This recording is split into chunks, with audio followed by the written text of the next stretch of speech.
I'd spent 6 hours behind the wheel, driving out to the lake house I'd paid for in full. When I finally got there, it was empty. Completely still. Then Tyler hits me with, "Oh, we did that last week, bro." No apology. No explanation. Just a few pictures, like that made it better. I didn't say a word. But not long after, the cops were knocking on their door. But let's start from the beginning. When I pulled into the gravel driveway, the sun was just sinking below the tree line, stretching shadows across the lot like fingers. My old pickup wheezed as it came to a stop, tires crunching over the stones, and I sat there for a minute with my hands still wrapped around the wheel. There was this tight knot in my chest, hope, maybe. Or something close to it. I'd been planning this trip for 6 months. It was supposed to be our first real family vacation in years.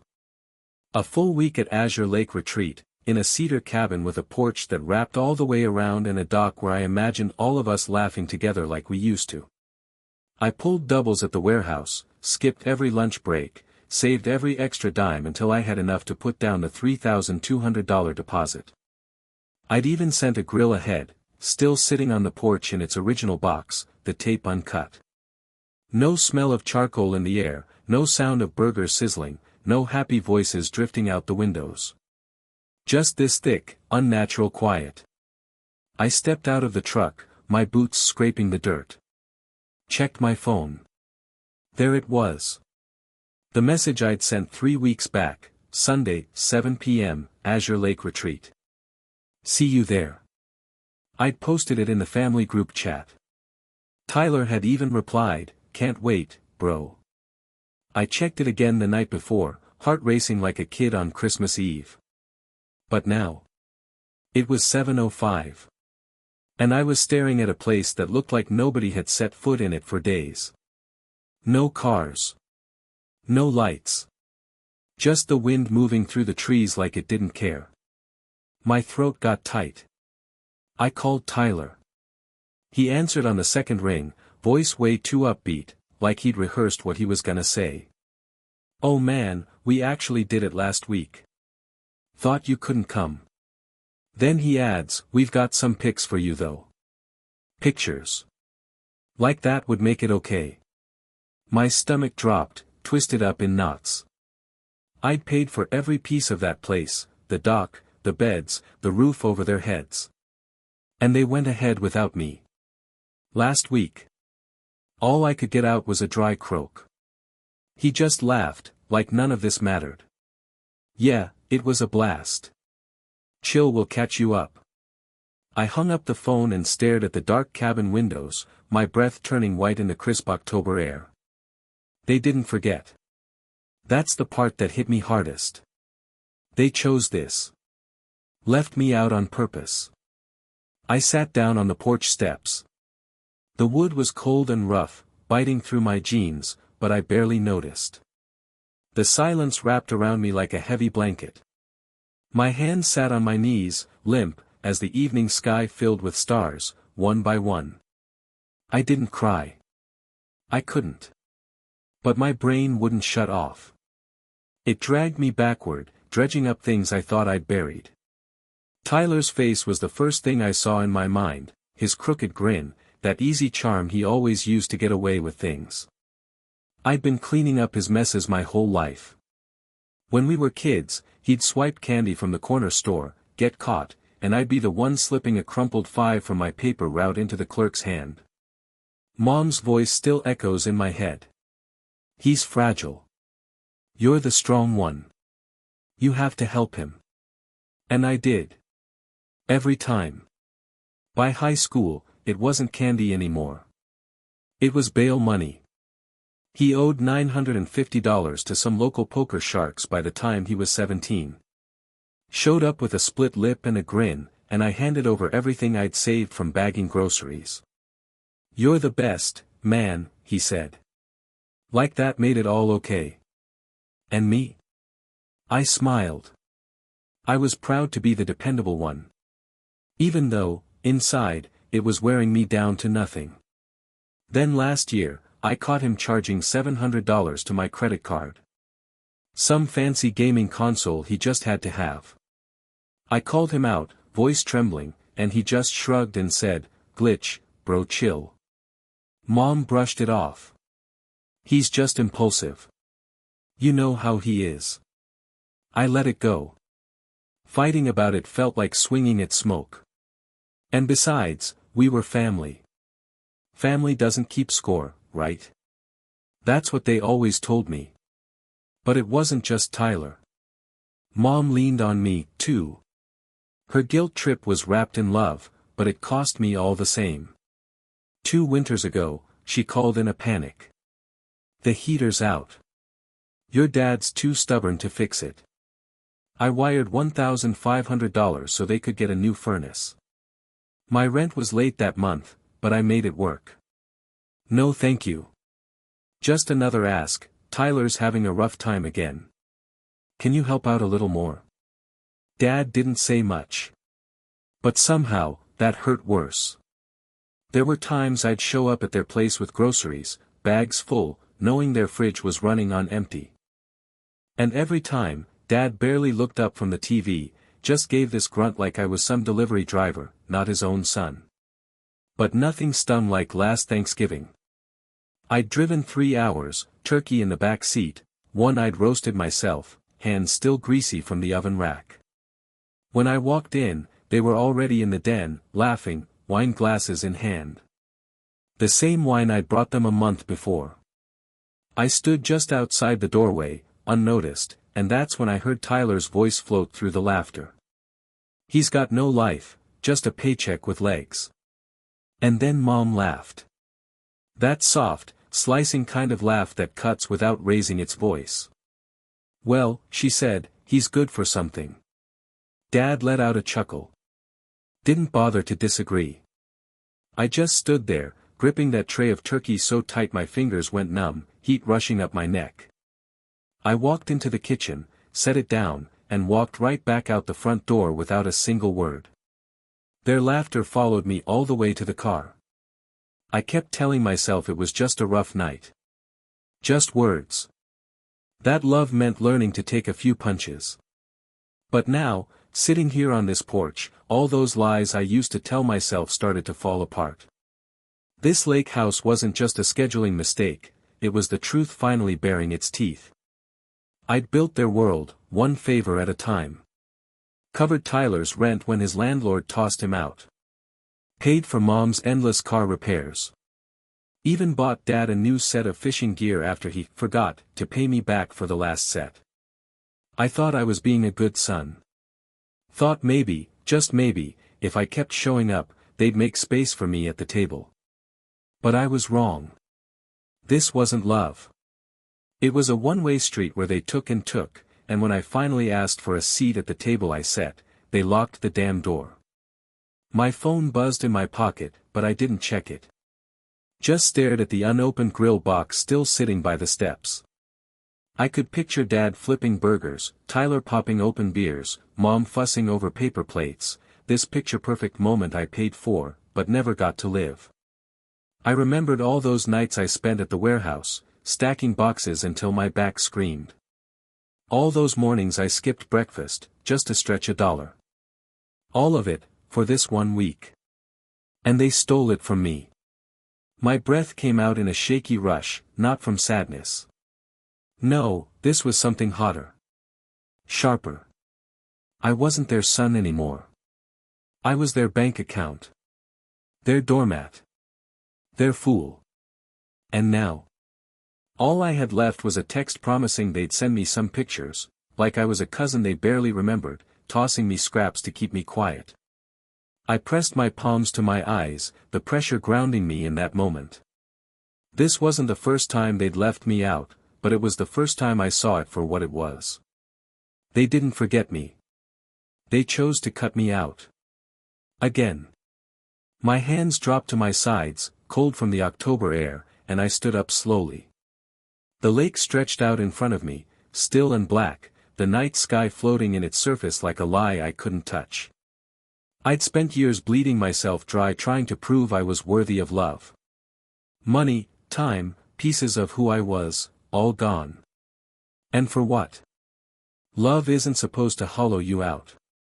I turned back toward my truck, keys clutched tight in my fist. They'd had their vacation. Their jokes, their beer, their fish. Tomorrow, I'd start carving out my own week, not revenge. Not yet. But something close. Something clear. I wasn't going to be their backup plan anymore. I was done building homes I was never allowed to live in. That night, I drove away from the lake house, watching it disappear in my rearview mirror, the cabin swallowed up by the shadows of the pines.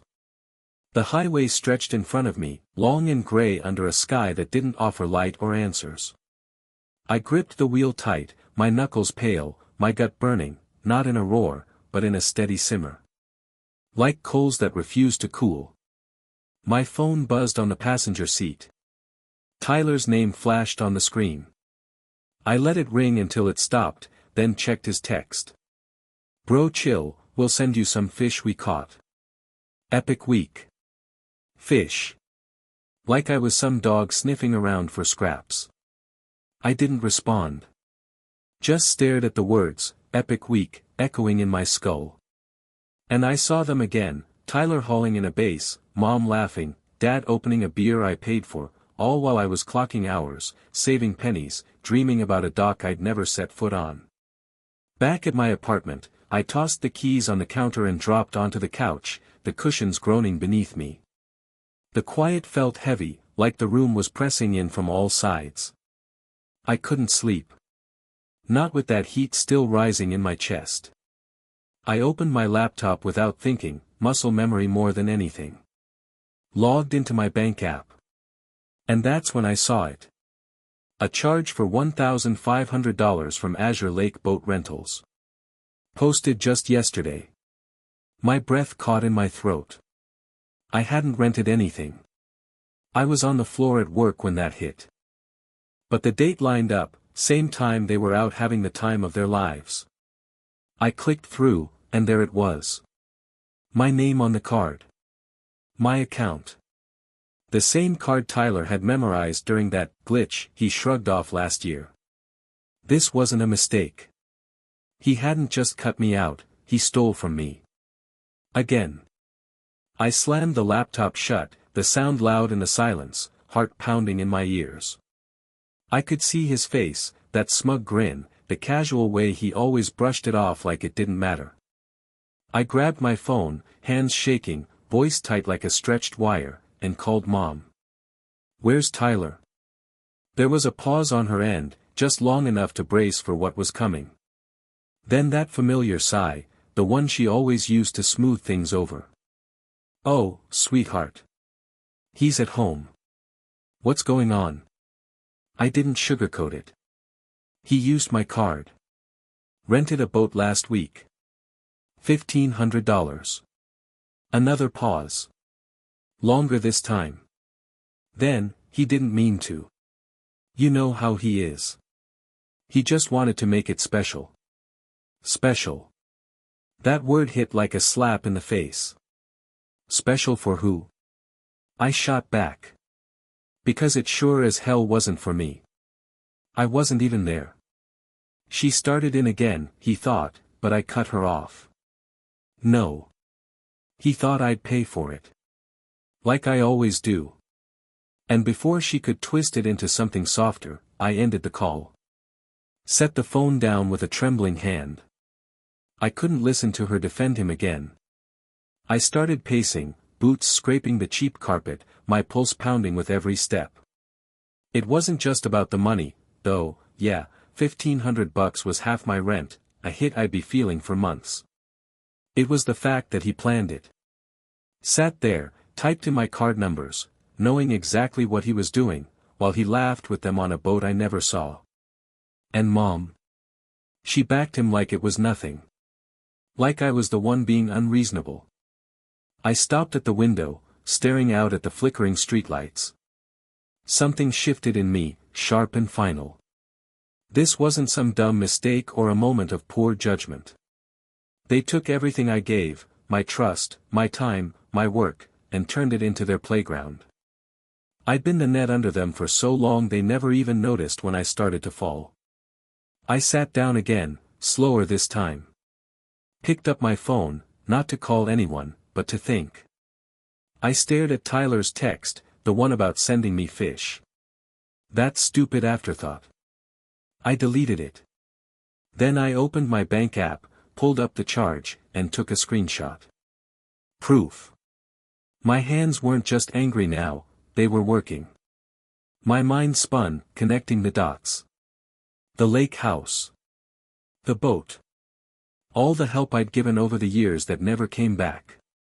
I wasn't going to be their safety net anymore. I wasn't their backup plan. I was done playing the part they wrote for me. Reliable. Invisible. Expendable. They had their fun, left me with the bill, and figured I'd just take it like always. Not this time. This time, I wasn't going to bend. I was going to break something, the image they had of me, the comfort of always expecting me to show up. I leaned back on the couch, the cushions groaning beneath me. Stared up at the ceiling, my anger no longer loud or messy. It was cold. Focused. Sharp, like a blade I'd spent the whole night sharpening. They thought they could leave me in the dark. But I'd been watching from the shadows too long. Tomorrow, they'd see me for real. Not as their bank. Not as their extra.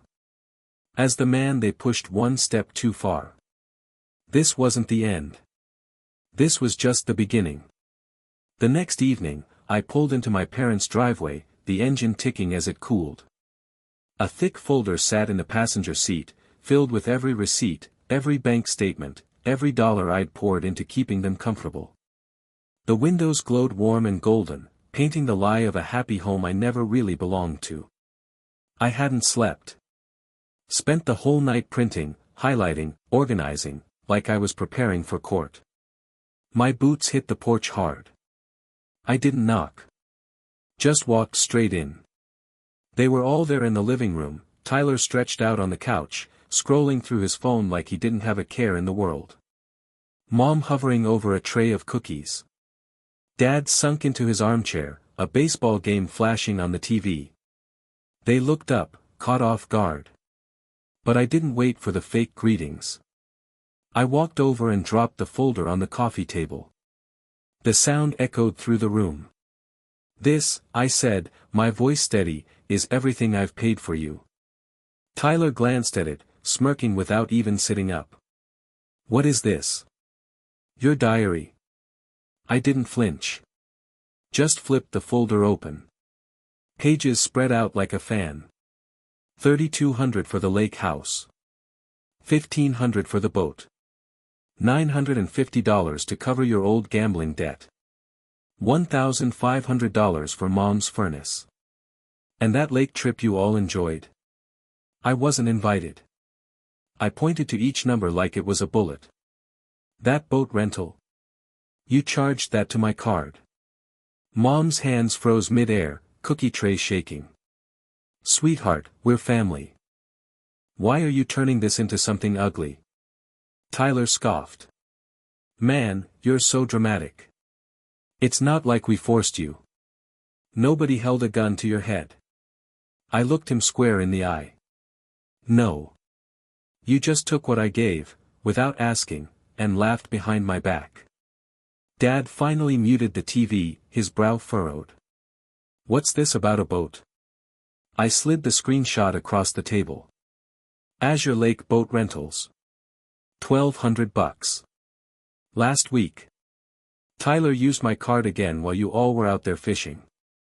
Tyler's smirk slipped for half a second. Then he just shrugged, trying to play it cool. It was for the family. You would have covered it anyway. I leaned in, voice low. That morning, I reported the charge as fraud. Told the bank everything. Now the police were involved, starting to dig into it. And when I told them, the whole room went still. Tyler's phone slipped out of his hand and hit the cushion with a dull thud. Mom's tray of cookies clattered to the floor. Dad pushed up from his chair, face flushing red. You turn on your own brother over this, he barked. I didn't even hesitate. He turned on me first, I snapped. He stole from me, planned it out, left me behind on a trip I paid for. You all did. Mom stepped forward, hands wringing like she could smooth it over with a gesture. We didn't mean to hurt you. Tyler told us you were busy, that's all. I let out this dry, bitter laugh. Busy? I was working overtime to pay for that cabin. And you knew it. Tyler rolled his eyes, completely unbothered. Get over it, bro. It's not that deep. That's when I hit them with the second blow. It is when it's theft, I said, steady and cold. The bank has your name on that charge now. You're not walking away from this one. The mood in the room shifted fast. It was like the air got thicker. Panic hung between them. Mom's voice cracked. You can't do this. We'll make it right. I shook my head. No. I'm not here to negotiate. I'm here to end it. Dad jabbed a finger at me. You're tearing this family apart over a few bucks. I met his stare, unmoved.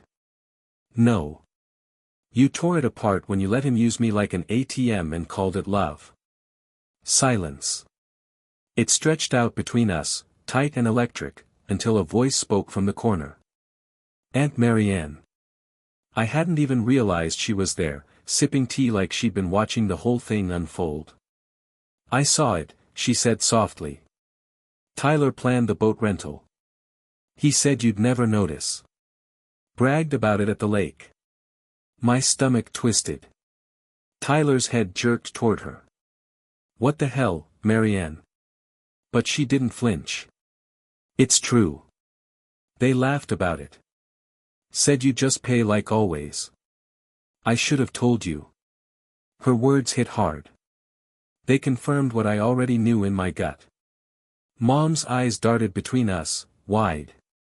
Dad slumped back into his chair, all that anger deflating. Tyler, desperate now, tried to spin it. She's lying. I didn't. Save it, I said, cutting him off. She's not the one on the bank record. I stepped back, folded my arms across my chest. You thought I'd just keep eating the cost, like always. But you were wrong. Mom reached toward me, eyes pleading. Let's just talk this through. No, I said, stepping away. We're past that. You'll be hearing from the police next. I turned toward the door. The folder still lay open on the coffee table, my final receipt, the road map of their entitlement, laid bare.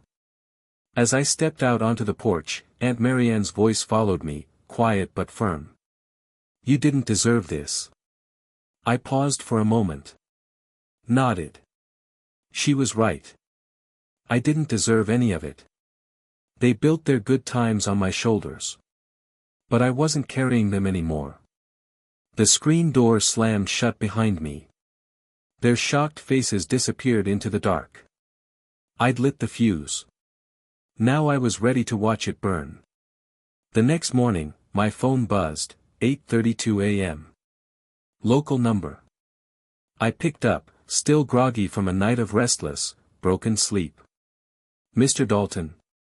This is Officer Bryant, a calm voice said. We're following up on your fraud report, $1,500, Azure Lake Boat Rentals. We've obtained messages between your brother and a friend. He said, use his card, he's a sucker. We're heading to your parents' house today to take statements.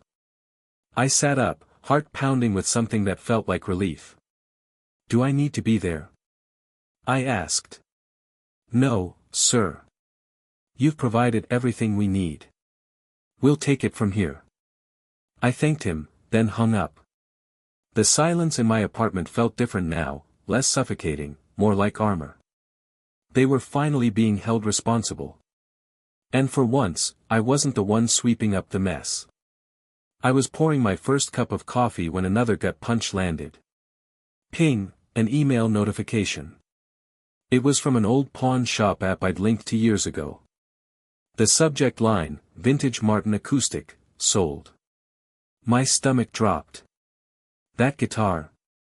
It was Grandpa's. Beat up, but priceless to me. I hadn't seen it in months.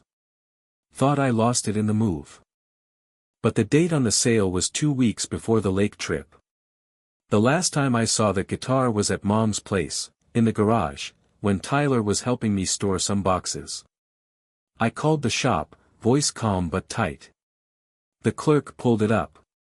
Yeah, guy named Tyler brought it in. Said it was his. I thanked him and hung up, fingers numb around the mug. He pawned it. My one piece of Grandpa. The man who taught me how to play chords with that very guitar.